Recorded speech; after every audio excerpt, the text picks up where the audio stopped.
Social. अच्छा, overall यही होता है कि जब पेशेंट को अगर कोई डिप्रेशन की है तो वो फिजियोथेरेपी के पास आता है, उसको हम बिल्कुल आता है, उसको रिलैक्सेशन थेरेपी हम देते हैं, लेकिन अगेन वो रिपीट होती है क्योंकि उसकी कॉज खत्म हो रही होती है। अच्छा, रिलैक्सेशन थेरेपी भी मतलब रिलैक्सेशन थेरेपी जिसमें इलेक्ट्रॉनिक मसाज आ जाता है, ठीक है, मोटर पॉइंट आते हैं सारे, जब वो आप प्रेस करते हैं सारी चीजें, इकोप्रेशर जिसमें हम चले जाते हैं। मैं भी करने वाली थी, अक्सर होता है नर्व्स को आप मसाज भी कराने जाते हैं थाईलैंड, तो खास नर्व्स प्रेशर पॉइंट्स को इको पॉइंट फोकस करने, तो वो आपने कर दिया फॉर द टाइम बिंग, वो रिलीव हो गया। लेकिन अगर उसकी कॉज सही नहीं हुई, क्योंकि पीछे से अगर काउंसलिंग सही होकर आई है, काउंसलिंग सही की गई है, तो वो डायग्नोस कर लेंगे इसकी कॉज ये है। और हमारे यहाँ हेजिटेट करते हैं अपना डोमेस्टिक मैटर को डिस्कस करने पे, लेकिन डॉक्टर की टेक्निक और ट्रिक होती है कि वो उसको बातें करते करते उसको उगलवा लेता है। अब इतना टाइम है ना डॉक्टर के पास, ये भी तो है ना, इतना टाइम देना एक पेशेंट को, या तो आप बहुत ही बिजी डॉक्टर तो आपको टाइम नहीं है, बिकॉज एक होता है ना जब यू वेरी फेमस और काफी है तो इतना टाइम, फिर वो कहेंगे नहीं होता, दिस इज एक नेचुरल चीज है। इतने अगर बैठे हुए लाइन लगी हुई तो आप कैसे हर एक को कौन this is a very common problem. अगर बाहर 25 पेशेंट बैठा हुआ है, पेशेंट कह रही है कि साहब आप बात तो करें, वो सेटिस्फैक्शन वहाँ से घंटी बजती है कि सर बात लगी, पीछे लाइन लगी हुई है। See, this is a very, very major problem. और वाकई दूसरी बात यह है, we have a scarcity of good neurologists. We have a scarcity, मतलब हमारे पास इतने ज्यादा है नहीं न्यूरोलॉजिस्ट, मतलब क्वालिटी वाले, यू नो, वेल ट्रेन। ठीक है, न्यूरोलॉजी में तो आप डिप्लोमा होल्डर्स बहुत सारे घूम रहे हैं इधर उधर, मेक्स नो डिफरेंस, लेकिन proper qualified teaching faculty members, वो प्रॉपर लोग होते हैं जो टीच करते हैं मेडिकल कॉलेजेस को। The best people are those who are teachers. Teachers are the main thing. तो वो बहुत कम है, वो सब उनके पास जाना चाहते हैं। अब 50 बंदा बाहर बैठा हुआ है तो it's very difficult to give time to patients. Neurologist जो नर्व्स का टीचिंग का सारी नो हाउ कि कौन सी नर्व, और न्यूरोफिजिशियन जो कि operation, neurophysician are the same thing, same neurosurgeon पे वो ऑपरेट करता है, तो वो जो रेफर करता है वो neurologist diagnose and they operate.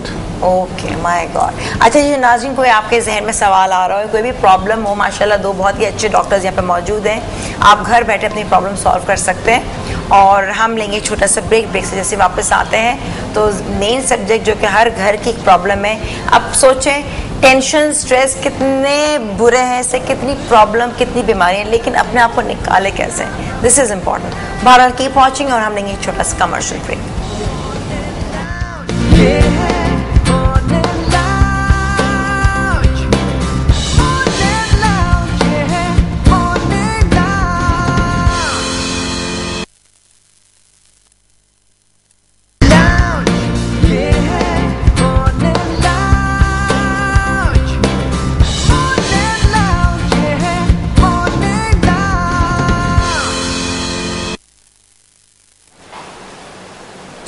Welcome back नाजरीन, और इस वक्त जो है डॉक्टर प्रोफेसर आरिफ खारेकर न्यूरोलॉजिस्ट हमारे साथ हैं, और फिर पेन मैनेजमेंट जो है डॉक्टर आमिर शहजाद जो कि फिजियोथेरेपिस्ट भी।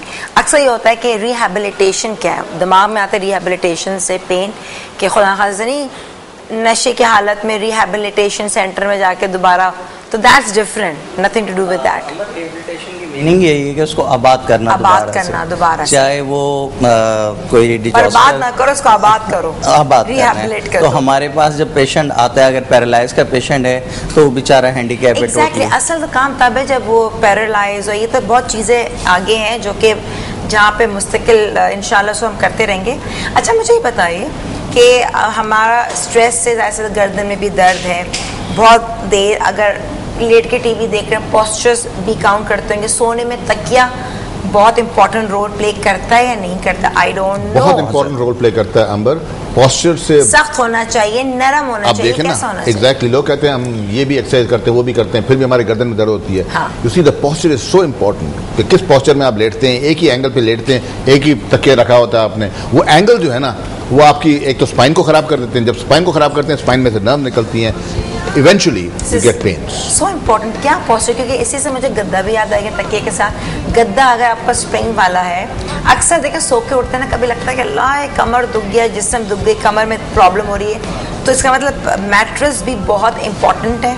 स्प्रिंग का होना चाहिए, फोम का होना चाहिए, बताएं ज़रा। बहुत ज़्यादा इम्पॉर्टेंट रोल है। सबसे पहले ये कि पोस्चर जो है, मैं एक थोड़ी सी एक्सप्लेन कर दूं। यहाँ हमारे डॉक्टर्स जो हैं वो पेशेंट को डायरेक्टली कह देते हैं कि आप हार्ड बेड यूज़ करें। हाँ, तकिया कैसा होना चाहिए? नहीं, वो मकसद मैं जो चीज़ कहना चाह रहा हूँ वो ये कि हार्ड बेड यूज़ करें, तो वो बेचारा या तो डायरेक्ट फ्लोर पे आ जाता है या कोई तख्त वगैरह टाइप के। शियाटिका वाले जितने हैं हाँ, लेकिन वो अपनी जगह पे लॉजिक ठीक है।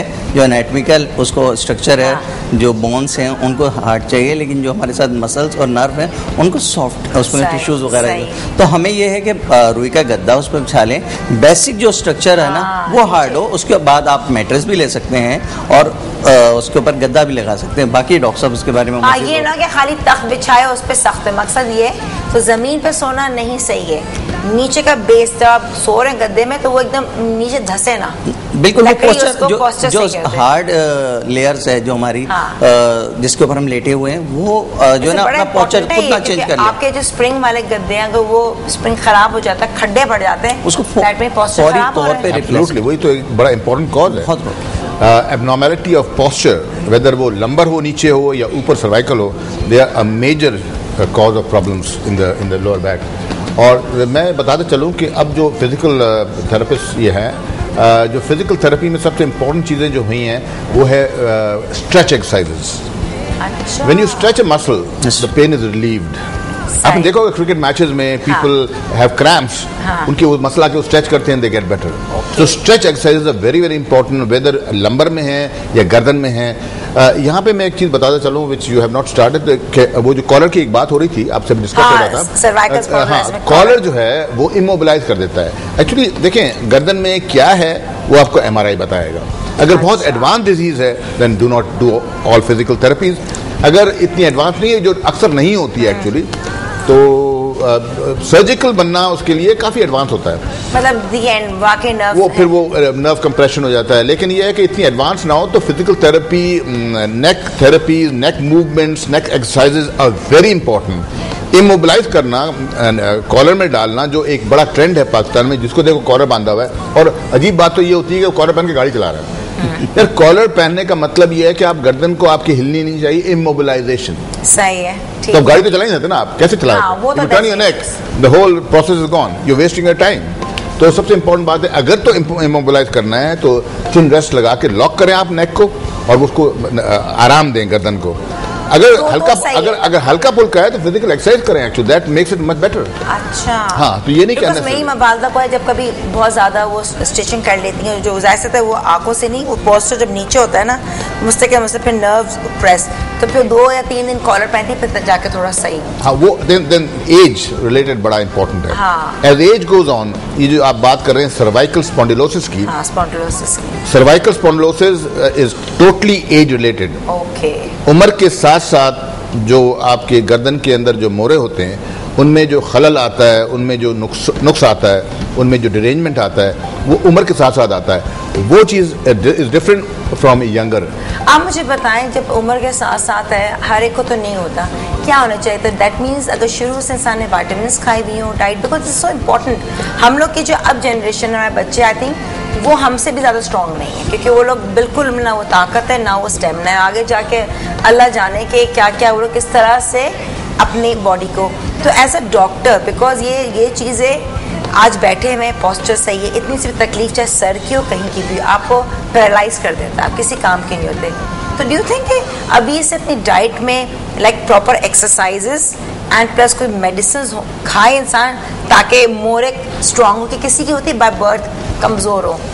बताएं। इस पे would you like to come in? मैं तो I can talk on this. हाँ, अंबर, बात ये है कि जो डॉक्टर साहब ने एज रिलेटेड बात की है, वहाँ मैं एक और, क्योंकि एज में ये नहीं कि ना हम लोग की एज होगी तो हमारे अल्लाह ना कर हमें भी होगा, तो नहीं, स्ट्रॉन्ग नहीं, डॉक्टर साहब जिस तरफ इशारा कर रहे हैं वो एज कि ये साथ साथ ये होता है कि ऑस्टियोप्रोसिस आना शुरू हो जाता है और डिजेनरेटिव चेंजेस आना शुरू हो जाती है, तो जाके वो कन्वर्ट हो जाता है। फिर अगर स्पॉन्डिलोसिस के अंदर हम बात कर रहे हैं, ठीक है। तब वो अच्छा कॉलर की जो बात है तो वो हमारे जो एक्सपीरियंस में नॉर्मल रूटीन में आती है, वो बात ये है कि हर अब तो यहाँ ऐसा हो गया है कि फैशन क्रेज हो गया है, वो लगाया कॉलर और आगे। अब ना उन्हें ये सेंस है कि सॉफ्ट कॉलर लेना था, हार्ड कॉलर लेना था, आया लेना था या नहीं लेना। डॉक्टर बताएगा ना, डॉक्टर आमिर। सेल्फ मेडिकेशन किसको बेचारे को इतनी प्रॉब्लम हो, गर्मी लगे, बेचारा मजबूर अपनी एहतियात रख रहा है। वो मजीद कंप्लेन में आ जाता है, स्पाज़म इसका इंक्रीज हो जाता है। अच्छा। और नमनेस बढ़ जाती है। तो हम ये हमेशा उसको कहते हैं कि इसको सबसे पहले रिमूव करें। तो इसका मतलब क्या है, जैसे अभी आप डॉक्टर आरिफ हरी का भी जिक्र करते हैं कि बाहर के मुल्कों के अंदर कॉलर को खत्म कर दिया, दैट मींस मतलब कम। There are few condition still जहाँ पे कॉलर बांधना जरूरी है। अच्छा। जहाँ पे गर्दन को आराम देना है, अच्छा, ओके, उसको इमोबिलाइज करें। अच्छा, कॉलर है, देखते हैं क्या प्रॉब्लम। हेलो जी, वालेकुम अस्सलाम जी। फ्रोजन शोल्डर हो गया है। अच्छा, ठीक है, सही है। कोई आपने सवाल करना है इनसे? डायबिटिक तो नहीं है? आप डायबिटिक तो नहीं है? नहीं, चेक करवाया है कि ऐसे ही कह रहे हैं? चेक करवाया आपने?